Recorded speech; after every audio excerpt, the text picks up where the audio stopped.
இன்றைய நாள்லேருந்து ஒரு மாதத்துக்கு நான்வெஜ் பக்கமே திரும்பி பார்க்க போகிறதில்ல. சிக்கன், மட்டன், முட்டன் எல்லாத்தையும் அவாய்ட் பண்ணி ஒரு வாரமாக வச்சாச்சு. இன்றைக்கி புரட்டாசி 1. கல்யாணம் அப்படின்னு நல்ல விஷயத்துக்குலாம் போகலாம். இந்த டெத்து இந்த மாதிரி விஷயத்துக்குலாம் ஒரு மாதத்துக்கு நம்ம அவாய்ட் பண்ணி தான் வைக்கணும்.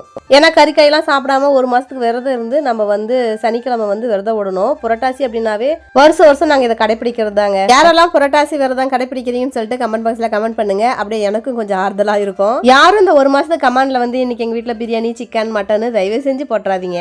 ஃபர்ஸ்ட் டேவே பருப்பு அப்படின்னா மாதம் ஃபுல்லாக அப்படி தான் இருக்குமோ அப்படின்லாம் இல்லை. அப்பப்போ என்ன கிடைக்குதோ கொஞ்சம் டிஃப்ரெண்ட்டாக நம்ம செஞ்சு சாப்பிட்டுக்கலாம். இந்த பருப்பு குழம்புல அந்த வடகெல்லாம் போட்டால் எனக்கு கொஞ்சம் டேஸ்ட் பிடிக்கும். கிடைச்ச காய்கறி 1-2 போட்டு அப்படியே பருப்பு குழம்பு சூப்பராக ரெடி பண்ணியாச்சு. ஒரு சில பேத்துக்கு இப்போதான் தெரியும் நான் லவ் மேரேஜ்னு. நிறைய பேத்துக்கு ஆல்ரெடி தெரிஞ்சிருக்கும்.